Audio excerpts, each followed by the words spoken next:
Hello everybody, welcome to another video. Today it is the 26th of April. Today we're looking at the most recent changes around the Avdiivka, Chasiv Yar, and Krasnohorivka fronts. We're going to begin by looking at some changes that occurred over the past 24 hours around Ocheretyne. And so over this period of time, you've had the 30th Motor Rifle Brigade engaging in combing operations around the perimeter of the town. Now they have, you could say, 80-90% control over Ocheretyne, and it's nearing 100% as they only have the apartment buildings and the houses located just to the northeast of it to clear out. And by that point, we could say that the entire town will be under Russian control. And the Ukrainians, they have already abandoned all these trenches that you see in yellow that are marked again on the perimeter of the town. As I said in my last video, some Ukrainian forces withdrew to trenches that are located to the northeast, which are also marked in yellow, so I'll show that with arrows over here. Some withdrew northwards towards Urozhaine. Others withdrew westwards towards the town of Solovyiove, or even further to the west to the rail line and to various other towns that are located around the Avdiivka River. And this really gets us to the main point of this video, which is the village of Solovyiove. In my last video from yesterday, I talked about really the impending doom of the village itself, in the sense that the Ukrainians would not hold on to this village for any extended period of time. And that's because they had to abandon Novobakhmutivka, the Ukrainians, once Ocheretyne was taken over. Ocheretyne is on the prevailing height that overlooks the entire area, including the Durna River and the Avdiivka River, as I've shown numerous times. And on a more local level, it definitely does overlook the road on which Novobakhmutivka is located, which then extends into Solovyiove, which is also on lower elevation. And just in general, the Ukrainian grouping over here was not strong enough to maintain any sort of defensive foothold on the line of contact given the vast Russian momentum, and so they withdrew from Novobakhmutivka without a fight, and then the next day from Solovyiove as well. And we can see this based on evidence, which I have marked over here on my map. This is from earlier today, and it shows a video of the 15th Brigade being shelled as they entered the houses in Solovyiove, and they were advancing along the street, taking over positions, clearing it up. And then here we have a video that was released a couple of hours ago, which shows the Russian flag being raised in another house. So it's safe to say that the Russian forces have now captured this town as the Ukrainians continue withdrawing along this particular road towards Sokil. And Sokil is, of course, the closest village to the west, and it also has numerous trenches that the Ukrainians built around its eastern flank. And so this is the new area where Ukrainian defenders from the 47th Mechanized Brigade and the Skala Battalion, which is, as I said in my last video, been converted from a drone unit to an entire independent assault battalion. And they are in charge of basically this flank to the southwest, you could say, of Ocheretyne. They are really defending in that area. And so now they will solidify control around these defensive fortifications marked over here. And the Russian forces have a very clear route to approach Sokil itself, not just directly through that road, but also from the north, flanking it along the rail line, where there's also a very good path for Russian vehicles to advance through, and where the Russians are currently occupying trenches, and of course have the predominant heights overlooking the valley on which the trenches and Sokil itself is located on. And this is a common theme for all of the Ukrainian villages that are nearby. So the Avdiivka River, if you don't remember, it's located over here. It sort of simmers out, like there's not that much water in this area. It's a very narrow part of the river. As you get further and further south until you reach the Kalinova Reservoir, that's a wider part of the Avdiivka River. And then it sort of branches out at this point. And this is a very narrow part of the river, turning into a stream basically. And in these areas, there is a natural Ukrainian fallback line just based off of that body of water and based off of the built trenches and villages.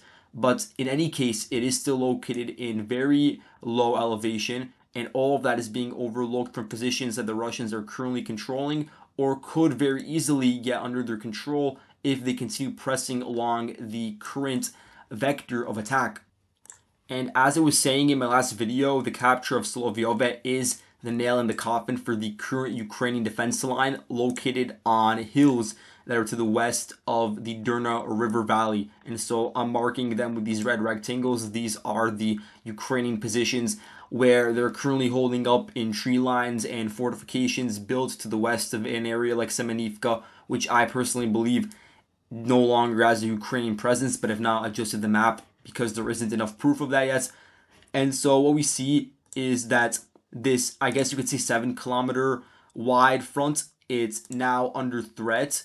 And so these Ukrainian forces that are still holding line over here, and if we look at the Ukrainian units that are involved, it would include Azov. They've been fighting here for over 2 months now. You have 25th Airborne Brigade, which was recently moved in March to help bolster the Ukrainian manpower.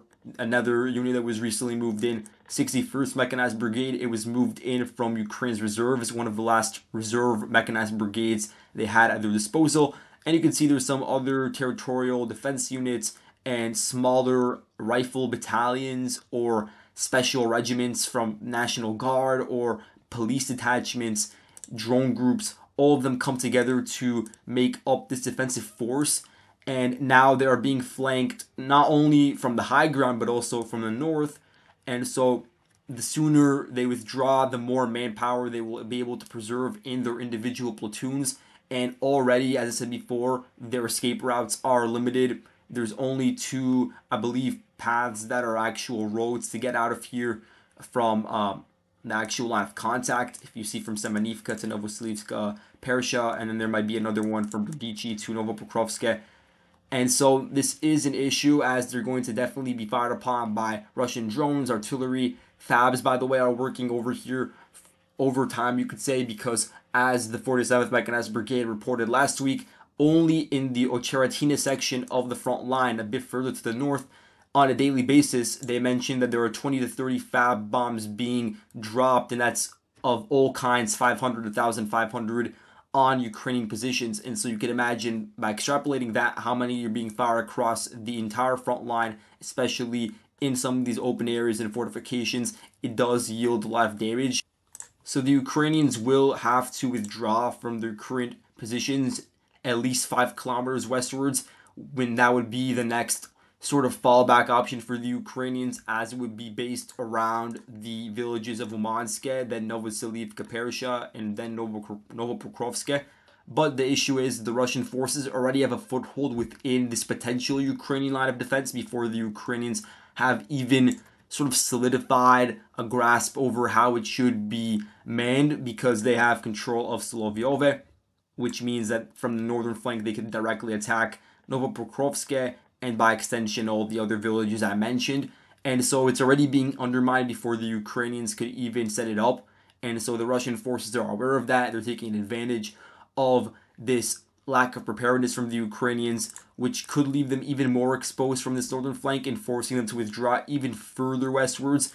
And I think that for the Ukrainians, they would have to then connect the line of contact, the line of defense from Umansk to Novoselivka, Persha, with the one around Sokil, if they want to maintain a front line that is at least still sort of close to towns like Ocheretyne and Avdiivka and the Drina River, instead of fully withdrawing westwards across the Vovcha River, which is the end game, because the Russian forces, they have a very clear opportunity to get control over the rail line, all of these fields around it as well, and their fortifications, which are all located on hills overlooking the current Ukrainian, I guess, depth to the east of the Vovcha River. And so they will eventually be flanked completely, and at that point the Ukrainians will have to withdraw from Vovcha River sooner or later. And at that point, again, the Russian forces may not even be done, just based on the fact that the Vovcha River, it's very narrow at this point, and so the Russian forces do have a vector of attack to cross over the Vovcha River line along the rail line, and then further south there are various crossings around like Mezhove or Vovcha itself, where the river itself is very narrow. You could compare it to how narrow it was over some areas of the Drina River, where the Russian forces were able to cross over individual roads and then storm into those villages. And so now I'm talking more long term, but it really, the capture of Ocheretyne did open up this entire can of worms, which is why I'm even discussing it in the first place. And that's only directly to the west. I didn't even talk about what's going on directly to the north of Ocheretyne, where you have, as I said before, the organization of the 100th Mechanized Brigade, where they are manning this northern flank. They're getting support from at least one battalion of the 104th Territorial Defense Brigade.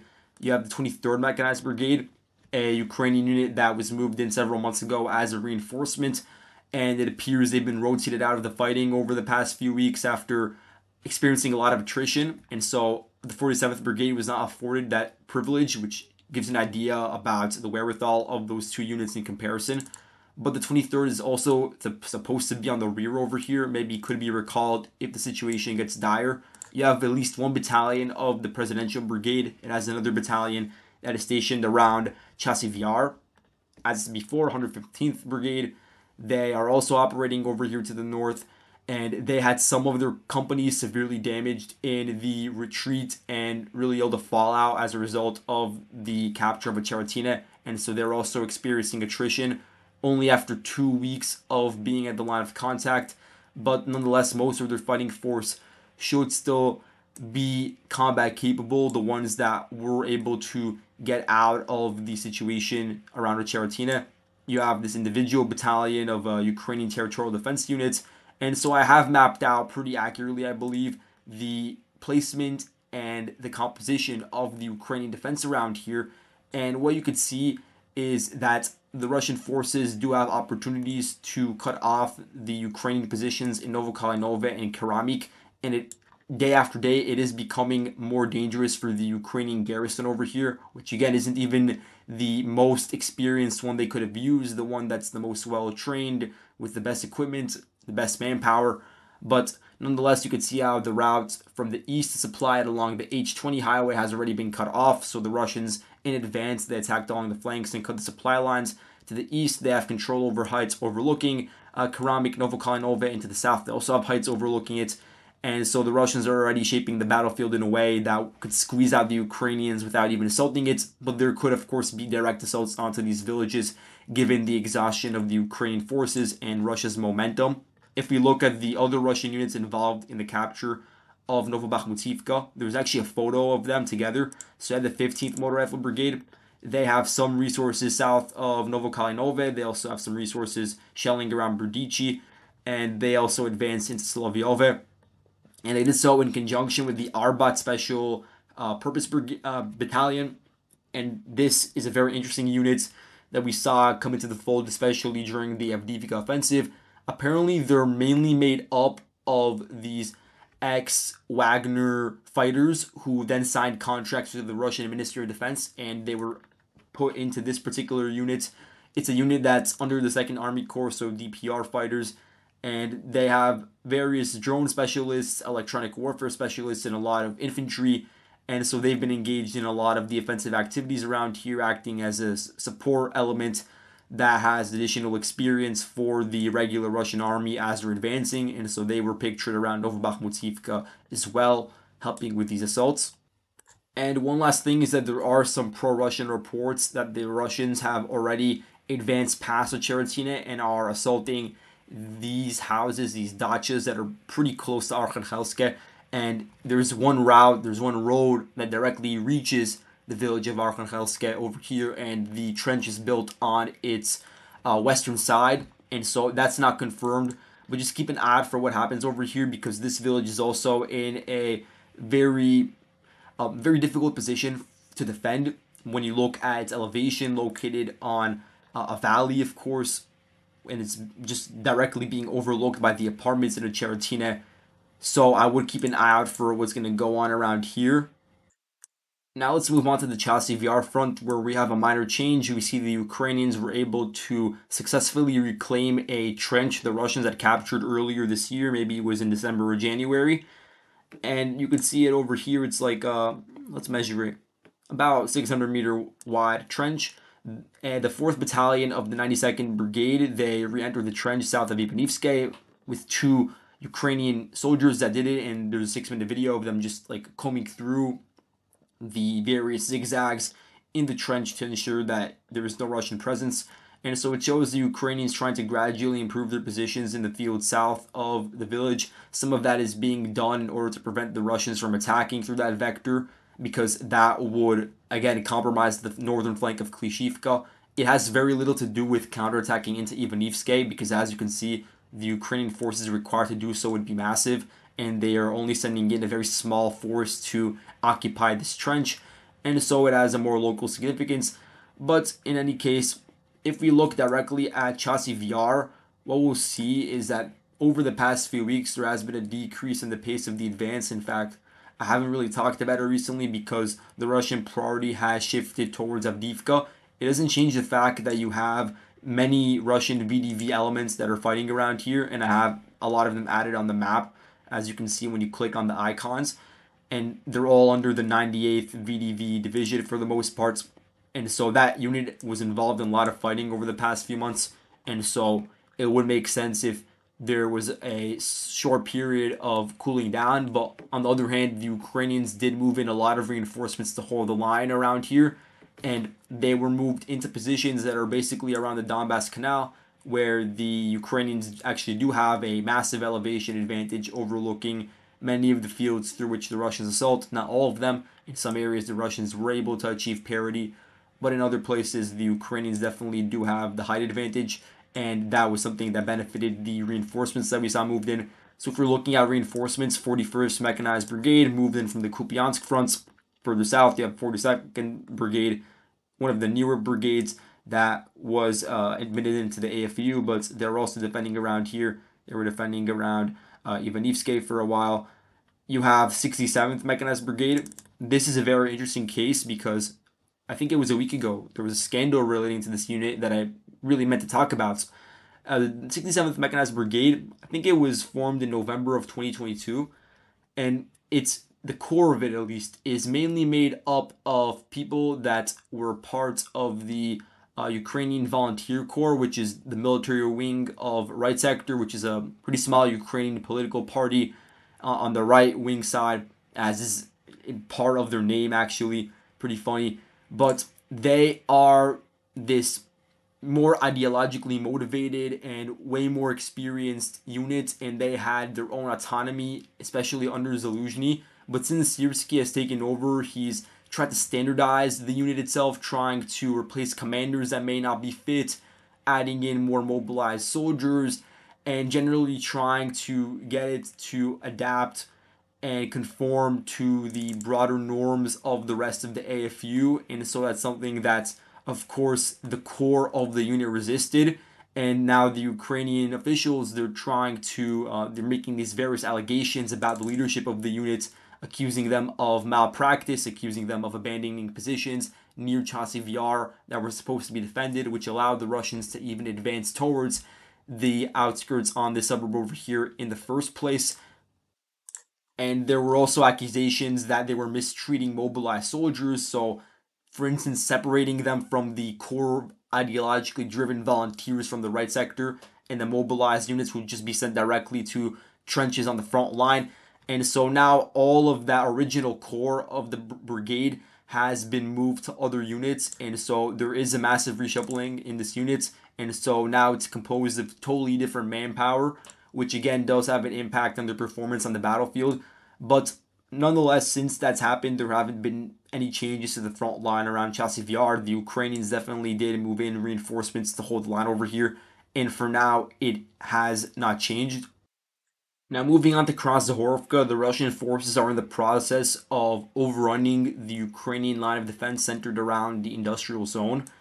The way this was conducted, as you can see in drone footage released by the Russian side, is they had several of these clusters of vehicles comprised of tanks, BMPs, MTLBs, maybe 4 in each group that were, maybe 50 or 100 meters apart from each other. And there were several of these clusters.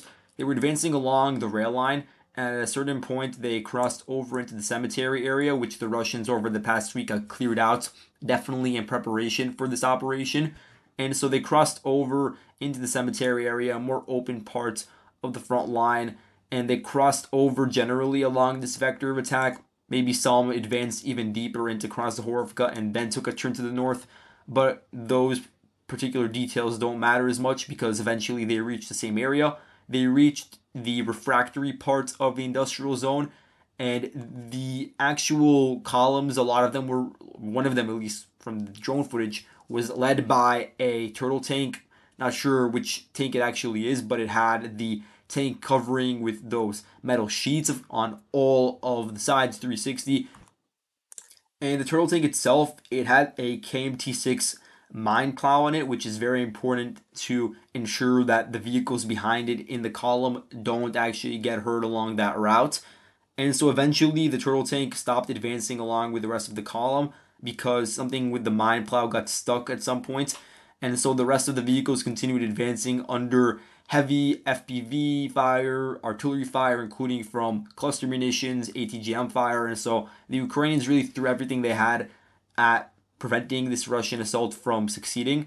And there was definitely some material damage caused to the Russian vehicles, but many of them actually ended up reaching their target, which was around here, reaching the outskirts along this fence over here of the industrial zone. They dismounted their infantry, and those Russian soldiers that are mainly from the 5th Oplot Motor Rifle Brigade, they ended up storming these various buildings, clearing them out one by one, and that's where you have the house-to-house fighting.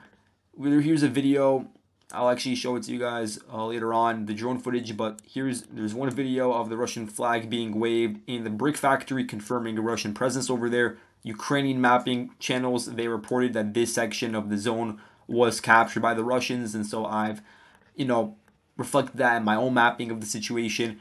Here's one of the geolocations of the dismounting of Russian infantry over here, with the turtle tank leading the Russian column into the industrial zone. And there likely is still a Ukrainian presence in the western sections of these buildings. Some Ukrainian sources claim that they were able to repel this initial Russian assault, repel the infantry specifically. I'm not sure if that's true. Really, only time will tell based on additional footage that we'll see geolocated. And before we move on, here's a very interesting thread from Rob Lee. He just is compiling various publicly known information about the Russian design of the turtle tank. Again, echoing what I said about the 5th Brigade utilizing them for the most part. Now, some of them are being added with counter FPV shelters and electronic warfare jammers. And you can see that over here on the top of the tank. If we look down here, there's additional footage that you guys can look at yourself. I'll leave a link in the description to show you guys the various clips that we've seen of people on the street, for instance, viewing the turtle tanks. Here's more of these FPV tank shelters. You can see them over here trying to prevent the FPVs from directly hitting the Russian crew. And here's just some more footage of these modified Russian tanks. And this is actually the footage where you could see the tank, which has the mine roller in it, as it leads the various vehicles, just following it through as they make their way from open fields into Krasnohorivka and assault the industrial zone.